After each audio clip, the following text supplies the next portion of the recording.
స్వాగతం. ముందుగా ఈనాటి ముఖ్య అంశాలు. పేదింటి భవిష్యత్తును మరింత గొప్పగా మార్చేందుకు రాష్ట్రాన్ని అన్ని రంగాల్లో ప్రగతి పదంలో అగ్రభాగాన నిలిపేందుకు కృషి చేయడమే తన లక్ష్యమన్న ఏపీ సీఎం వైఎస్ జగన్ ఈ నెల 28 నుండి మ్రోగించనున్న ఎన్నికల ప్రచార వేడి. జగన్ పాలనలో డ్రగ్స్, గంజాయి, కల్తీ మద్యంతో యువత జీవితాలు నాశనం చేసి రాష్ట్రాన్ని డ్రగ్స్ మాఫియాగా మార్చారంటూ ఆరోపించిన తెదేపా ఎమ్మెల్యే అభ్యర్థి గద్దె రామ్మోహన్. బెజవాడ నగరంలో సందడి చేసిన కృష్ణమ్మ చిత్ర బృందం యూనిట్.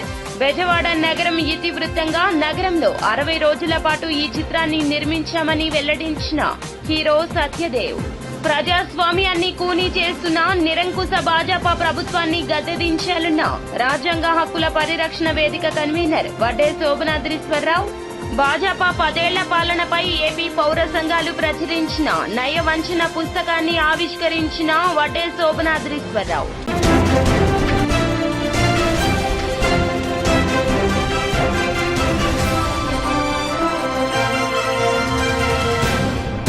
ఇక డీటెయిల్స్ చూస్తే, పేదింటి భవిష్యత్తును గొప్పగా మార్చడమే తన లక్ష్యమని ఏపీ సీఎం వైఎస్ జగన్ వెల్లడించారు. ఈ నెల 28వ తేదీ నుండి వైసీపీ అధ్యక్షులు సీఎం జగన్ ఎన్నికల ప్రచార బేరీ మోగించనున్నారు. ప్రతిరోజు 3 అసెంబ్లీ నియోజకవర్గాల్లో జరిగే బహిరంగ సభల్లో పాల్గొంటారు. ఈ నెల 28న ఉదయం 10 గంటలకు తాడిపత్రిలో నిర్వహించే బహిరంగ సభ ద్వారా ఎన్నికల ప్రచారానికి శ్రీకారం చుట్టనున్నారు. అదే రోజు మధ్యాహ్నం 12:30 వెంకటగిరిలో, 3 గంటలకు కందుకూరులో జరిగే బహిరంగ సభల్లో పాల్గొంటారు. సీఎం జగన్మోహన్ రెడ్డి పరిపాలనలో యువత జీవితాలు సర్వనాశనం అయ్యాయని తెదేపా ఎమ్మెల్యే అభ్యర్థి గద్దె రామ్మోహన్ ఆరోపించారు. 12వ డివిజన్లోని పండరీపురం, అశోక్ నగర్, చౌదరిపేట తదితర ప్రాంతాల్లో భాజపా నేత పోతంశెట్టి నాగేశ్వరరావు, జనసేన నేత అమ్మిశెట్టి వాసుతో కలిసి ఆయన ఎన్నికల ప్రచారాన్ని నిర్వహించారు. అంతా కూడా గంజాయిమయం, కల్తీ మద్యం, డ్రగ్స్.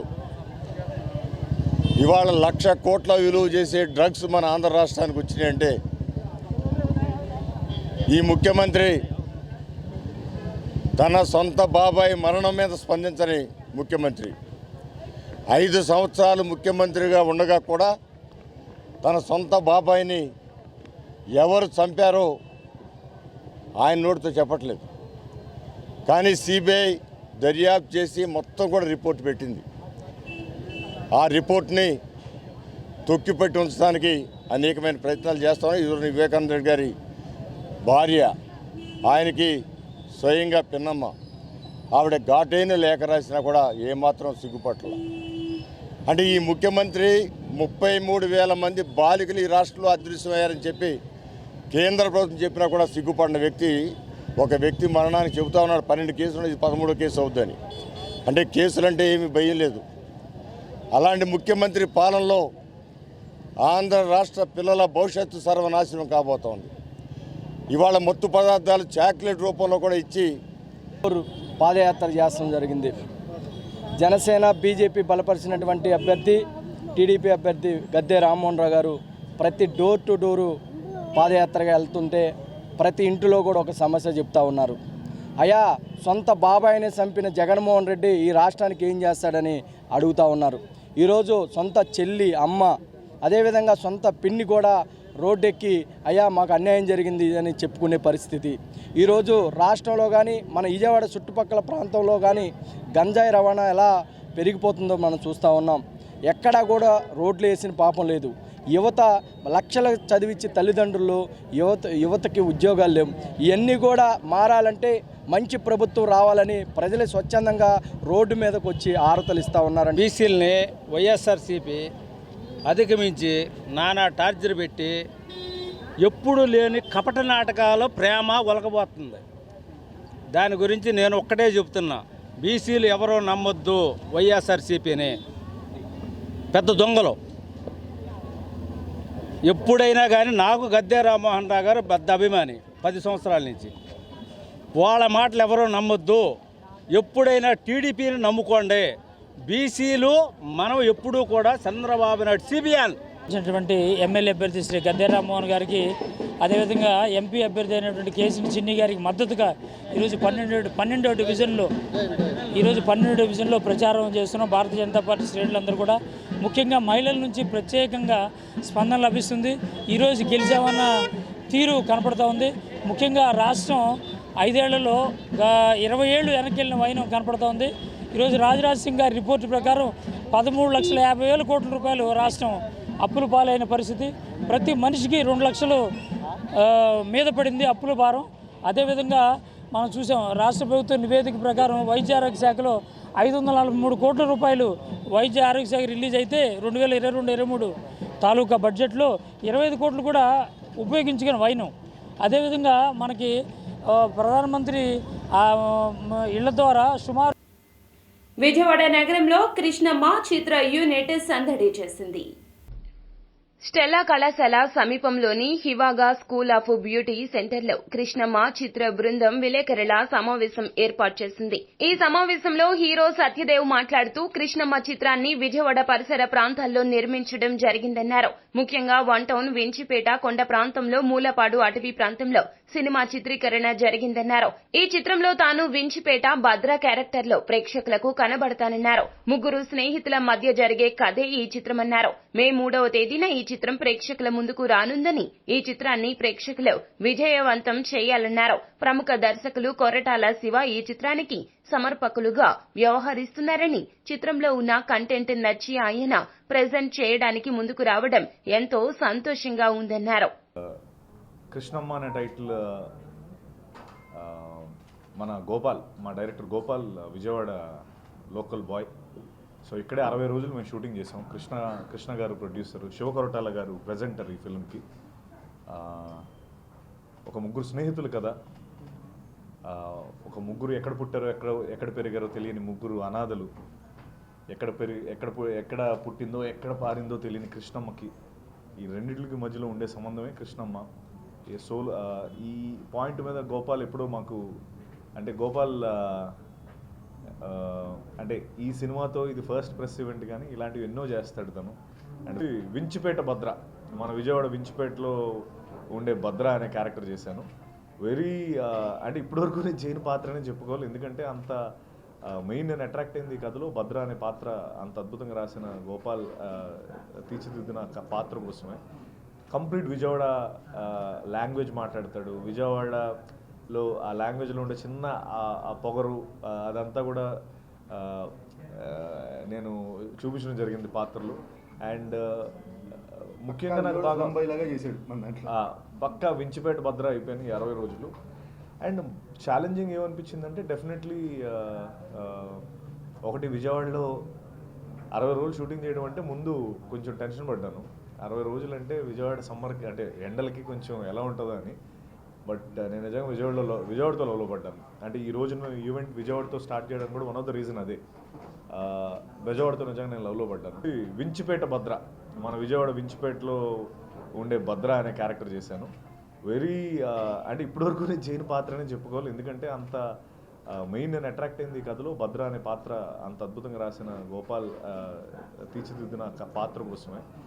కంప్లీట్ విజయవాడ లాంగ్వేజ్ మాట్లాడతాడు. విజయవాడలో ఆ లాంగ్వేజ్లో ఉండే చిన్న ఆ పొగరు అదంతా కూడా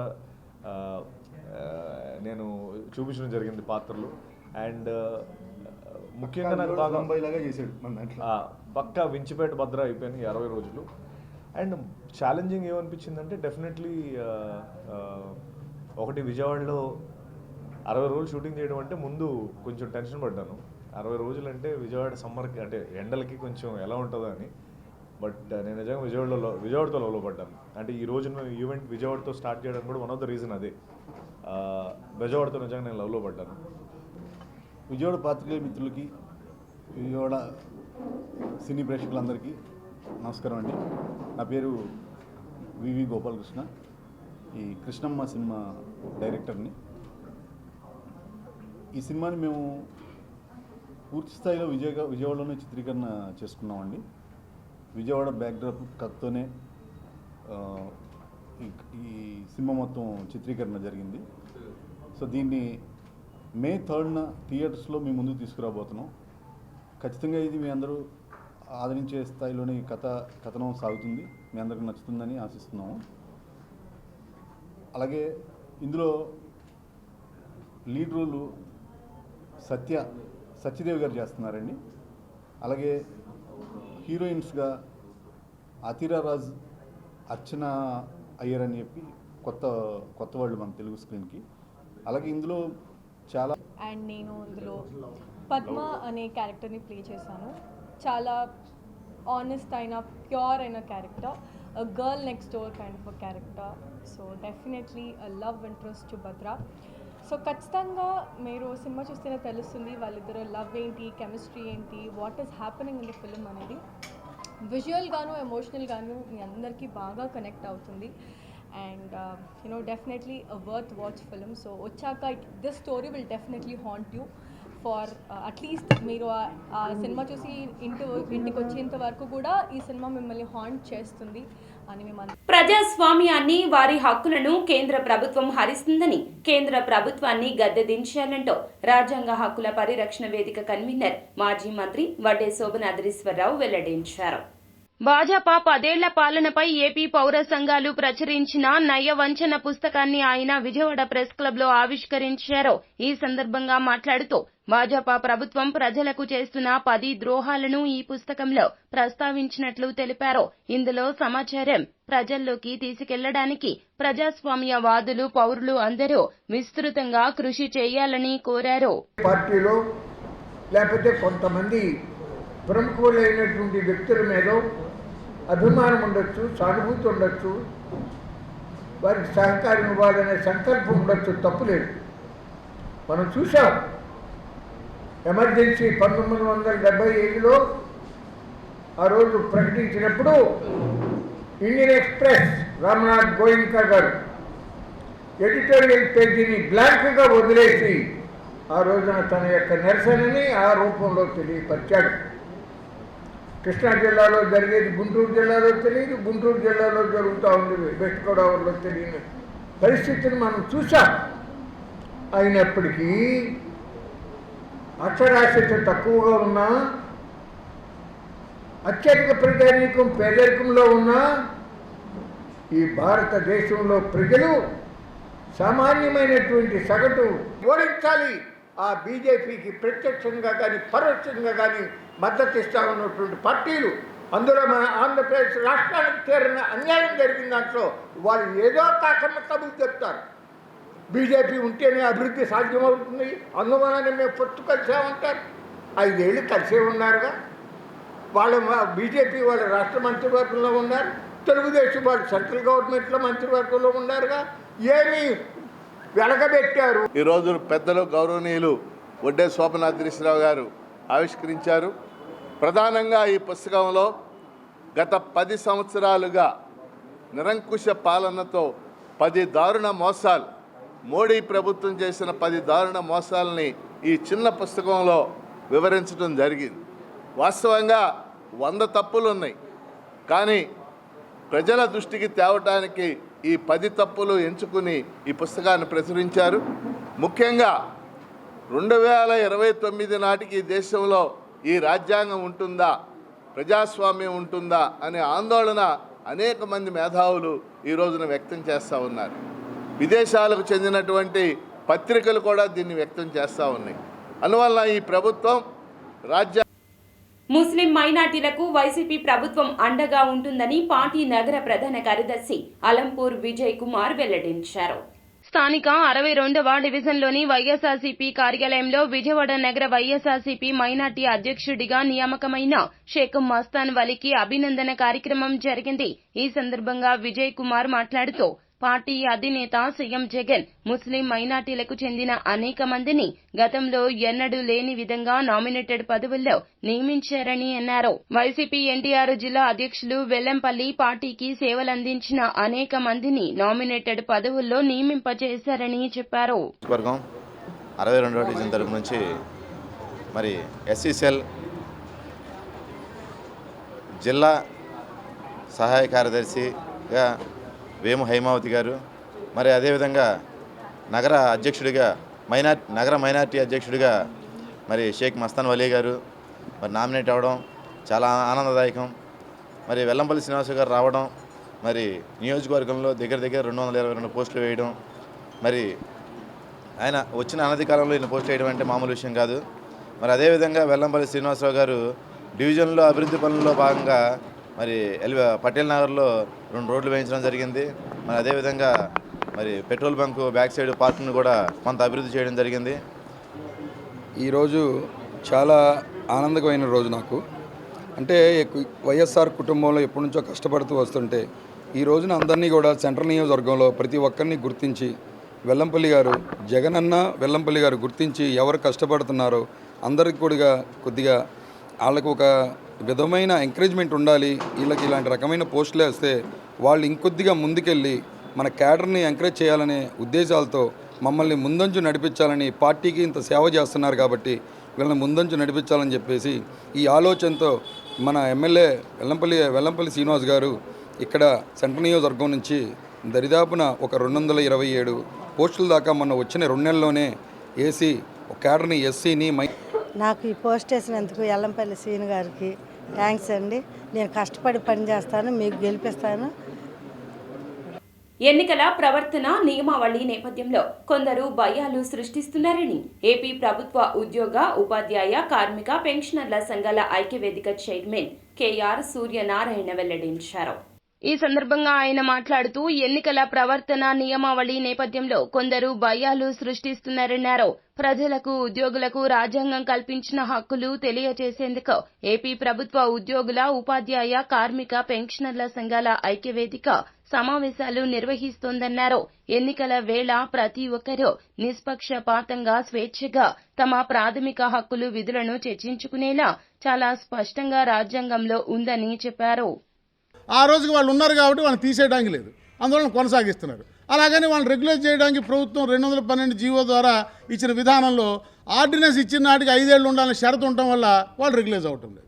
అటు ఇటు కాకుండా త్రిసంఘ స్వర్గంలో వాళ్ళు ఒక 2000-3000 మంది ఉండిపోయారు. ఇలాంటి వాళ్ళకి దీర్ఘకాలికంగా అలా ఉండిపోయినటువంటి వాళ్ళందరికీ ఏదైనా ఒక శాశ్వతమైన పరిష్కారం చూపించాల్సిన అవసరం ఈ రాష్ట్రంలో ఉద్యోగ సంఘాల మీద ఉన్నది. దురదృష్టవశాత్తు ఈ సమస్యల మీద అర్థవంతమైన చర్చ ఉద్యోగ సంఘాల మధ్య జరగకపోవడం, వైరి సంఘాల మధ్య ఉన్నటువంటి పోటీ వాతావరణం వల్ల ఒకరినొకరు శత్రుధోరణంతో చూసుకునేటువంటి పరిస్థితులు రావటం, దీనివల్ల అంతిమంగా ఉద్యోగికి రావాల్సిన ప్రయోజనాలు సాధించుకోవడంలో విఫలమవుతున్నటువంటి పరిస్థితి. అదే రకంగా పెన్షనర్స్కి ఎడిషనల్ క్వాంటమ్ ఆఫ్ పెన్షన్ కావచ్చు, అదే రకంగా ఎంప్లాయీస్కి ఈహెచ్ఎస్ మెరుగైన వైద్య సౌకర్యం కల్పించడానికి ఈహెచ్ఎస్ కావచ్చు. ఈ విధానాన్ని ఇవన్నీ ప్రభుత్వ విధానం, దీన్ని సమీక్ష చేయాల్సినటువంటి అవసరం ఉంది.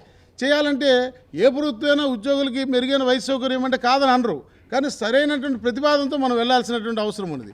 మనకున్న రీఎంబర్స్మెంట్ పథకం స్థానం ఈహెచ్ఎస్ తీసుకొచ్చినప్పుడు 60% ప్రభుత్వం, 40% ఉద్యోగి కంట్రిబ్యూషన్తో ఏర్పరిచినటువంటి పథకం ఇవాళ రివర్స్ అయ్యి 40% ప్రభుత్వం, 60% ఉద్యోగి చెల్లించే పరిస్థితి వచ్చినప్పుడు కూడా ఆ కార్డులు మరి కార్పొరేట్ సంస్థల్లో ఉపయుక్తంగా లేనటువంటి పరిస్థితిలో మెరుగైనటువంటి హెల్త్ స్కీమ్ ఉండాలని, సమాంతరంగా అందుకనే ప్రభుత్వం కూడా రీఎంబర్స్మెంట్ విధానం కొనసాగిస్తూ అంతానికి ఈ క్యాలెండర్ 2 ఏళ్లలోగా మేము రాష్ట్ర వ్యాప్తంగా అన్ని స్థాయిల్లోనూ ఈ చర్చలన్నీ పూర్తి చేసి ఖచ్చితంగా వచ్చే క్యాలెండర్ ఇయర్ బిగినింగ్ నాటికి ఒక సమర్థవంతమైన ఒక ఐక్యవేదిక వ్యవస్థని ఉద్యోగుల యొక్క మనోభావాలకు తగ్గట్టుగా మరి కృషి చేసేటువంటి పరిస్థితిని ప్రభుత్వాలు కూడా ఉద్యోగుల ఛాయిస్ మేరకు ఎన్నుకున్నటువంటి సంఘాలతోనే చర్చలు జరిపేటువంటి పరిస్థితిని తీసుకొచ్చేదానికి కృషి చేస్తామని, కట్టుబడి ఉంటామని, అన్ని విధానపరమైన సమస్యలకి శాశ్వత పరిష్కారాలు శాస్త్రీయమైన అధ్యయనాలతో అవసరమైతే ఆ సంబంధిత వ్యవహారాలు కేంద్ర ప్రభుత్వ సర్వీసుల్లో ఏ రకంగా ఉన్నాయి,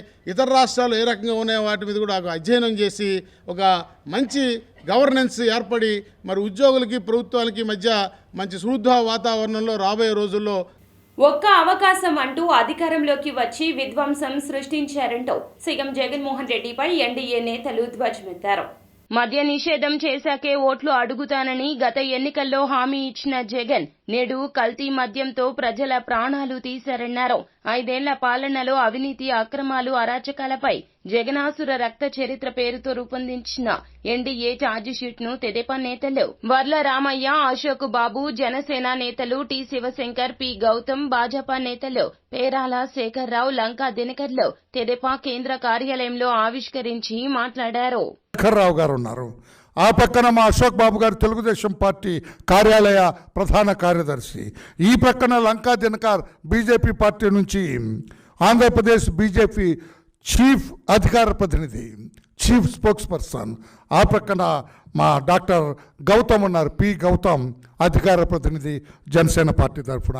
మేము 6 కూటమి తరఫున ఈ రాష్ట్ర ముఖ్యమంత్రి అబద్ధాల కోరు, అసమర్థ ముఖ్యమంత్రి, ప్రజాస్వామ్య వ్యతిరేక పరిపాలన అందించిన ముఖ్యమంత్రి, ఈ జగనాసుర రక్త చరిత్ర అనే పేరుతోటి ఈ రోజున అరాచక పాలన అంతం, కూటమి పంతం అనే దాంతో మేము ఛార్జ్షీట్ రిలీజ్ చేస్తున్నాం. దయచేసి ఈ ఛార్జ్షీట్ ఎందుకు ఈ రోజున మేము రిలీజ్ చేస్తున్నామంటే, ఎందుకు ఆయన మీద ఛార్జ్షీట్ వేస్తున్నామంటే, రేపు మళ్ళా మాయలు అబద్ధాలు మూటగట్టి వాటన్నిటిని పేర్చి మేనిఫెస్టోని ముందుకు వస్తున్నాడు. అందుకు ఈ రోజున ఛార్జ్షీట్ వేశామని చెప్పి కూటమి. 5వ డివిజన్లో పార్టీ నాయకులతో కలిసి గద్దె రామ్మోహన్ ఎన్నికల ప్రచారంలో పాల్గొన్నారు. దానికోసం ఆ రోజున 3 కోట్ల రూపాయలు సప్లాన్ కింద ఇవ్వడం జరిగింది. ఈ ప్రభుత్వం నుంచి రద్దుపరిచింది. మరలా ఇంకో రూపాయలు ఇచ్చారంటే ఇవ్వలేదు. ఇప్పుడు ఇవాళ కొండ ప్రాంతంలో మంచినీళ్ళు ఇవాళ చాలా ఇబ్బందికరమైన పరిస్థితుల్లో మంచినీళ్ళు ఉన్నాయి. అందువలన ఈ యొక్క కొండ ప్రాంతాలు అభివృద్ధి పరచాలి అంటే ప్రత్యేకంగా కృష్ణరాజపురం సప్లాన్ ఉంటేనే మాత్రం అభివృద్ధి పరచగలం. రేపు రానున్న రోజుల్లో బీసీఏలో కూడా సప్లాన్ ఇస్తున్నాం, బీసీ సప్లాన్. దానితో కొండ ప్రాంతంలో ఎక్కువ భాగం 100కి 95% కాదు 100% కూడా వెనకబడిన వారికి బీసీలు ఎస్సీలే ఉంటారు. కాబట్టి వాళ్ళందరికీ కూడా మంచి సౌకర్యం. మా ఉద్దేశం ఏంటంటే మంచినీళ్ళు కనీసం 12 గంటలన్నా ఇక్కడ మంచినీళ్ళు ఇచ్చే పరిస్థితి కల్పించాలనేది ఈ కొండ ప్రాంతం నాకు ఉద్దేశం. ప్రతి మెట్లుకి రైలింగ్ కట్టాలనేది నా ఉద్దేశం. గతంలో చంద్రబాబు గారు దానికి ఒప్పుకున్నారు. ఒక చోట ఎక్స్పెరిమెంట్ కూడా వేయమన్నారు. దాని తర్వాత మొత్తం వేద్దామన్నారు. ఈలో ప్రభుత్వం మారిపోయింది. ఏదేమైనా కూడా రైలింగ్ కట్టడం, ఈ మెట్లు అయితే శాశ్వతమైన పరిష్కారం. చక్కగా ఒక స్టార్ హోటల్ ఏ విధంగా మెట్లు ఉంటాయో జారిపోకుండా బుడుపులుగా ఉండే మెట్లు కూడా ఉంటాయి. దానివల్ల పట్టు ఉంటుంది కాళ్ళకి. సో అలాంటి మెట్లు కట్టించడం, ఎలుకలు దవ్వే అవకాశం లేకుండా. అందువల్ల నేను కోరుకునేది ఏంటంటే సప్లాన్లు మరలా పునరుద్ధరణ చేయాలి. అది చంద్రబాబు గారు చేస్తానని చెప్పారు. దాంతో మన అభివృద్ధి కార్యక్రమాలు చేసుకోవాలి. అన్నిటికంటే ముఖ్యంగా విజయవాడలో రాజధాని తరలించడానికి జగన్మోహన్ రెడ్డి గారు ప్రయత్నం చేస్తున్నారు. దానివల్ల ప్రతి ఒక్కరికి కూడా నష్టం. ఇవాళ రాజధాని ఉంటే చదువుకునే పిల్లలకు చదువుకునే అవకాశాలు ఉంటాయి, చదివిన పిల్లలకు ఉద్యోగాలు ఉంటాయి, రోజువారీ కూలి చేసుకునే వాళ్ళు సమృద్ధిగా కూలి దొరుకుతుంది, ఆటో కార్మికులకి ట్యాక్సీల వాళ్ళకి బోర్డు పని ఉంటుంది, అదేవిధంగా వ్యాపారాలు చేసుకునే వాళ్ళకి మంచి వ్యాపారాలు ఉంటాయి. ఎక్కడ చూస్తే ఇక్కడ కూడా టూలెట్ బోర్డులు చూస్తున్నాం చాలా చోట్ల. అలాంటి పరిస్థితి ఎందుకు వచ్చింది? గతంలో ఇప్పుడు లేదు. రాజధాని ఇక్కడి నుంచి తరలించడం వల్లే టూలెట్ బోర్డులు ప్రతి 10 ఏళ్ళకి ఒకటి. విశాఖ స్టీల్ ప్లాంట్ విక్రయానికి పెడితే ఊరుకునే ప్రసక్తే లేదని ప్రజాశాంతి పార్టీ అధినేత కేఏ పాల్ కేంద్ర రాష్ట్ర ప్రభుత్వాలను హెచ్చరించారు. మంచి రోజు చాలా అరుదు. ఆంధ్రప్రదేశ్ హైకోర్టులో గత 39 నెలలుగా స్టీల్ ప్లాంట్ అమ్మకాన్ని వ్యతిరేకిస్తూ మొట్టమొదటిగా పిల్లేసిన సంగతి మీకు తెలుసు. ఈరోజు నేను Andhra Pradesh high court 6th honourable justice శేషాసాయి గారి ముందు, ఆనరబుల్ జస్టిస్ విజయ్ గారి ముందు దాదాపు 1 అవర్ ఫ్యాక్ట్స్ ప్రజెంట్ చేయడం జరిగింది. వాళ్ళు కౌంటర్ ఇవ్వడం జరిగింది. ఏప్రిల్ 1ని ఎవరికి అమ్మారు, ఇప్పుడు ఏప్రిల్లో ఎవరికి అమ్ముతున్నారు. ఒకటి 33,000 ఎకరాలు, మిగిలింది 18,000 ఎకరాలు మాత్రమే. 2 Congress party, TDP party, YCP వాళ్ళు, ఇప్పుడు బీజేపీ వాళ్ళు అందరూ ఈ 15,000 ఎకరాలు ఎలాగమ్మారు.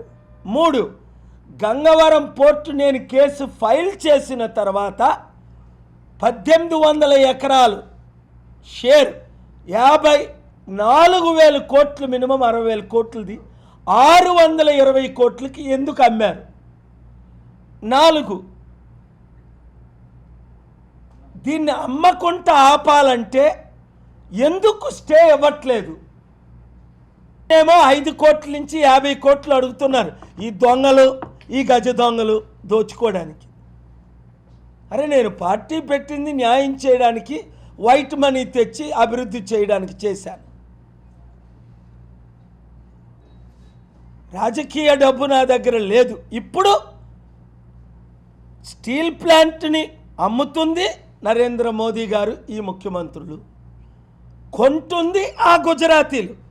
అది కూడా పేరుతో చెప్పాను, అదాని, అంబానీ. 25 లక్షల కోట్లు ఎందుకు ఈ అమెరికాలో లైవ్లు ఇస్తారు.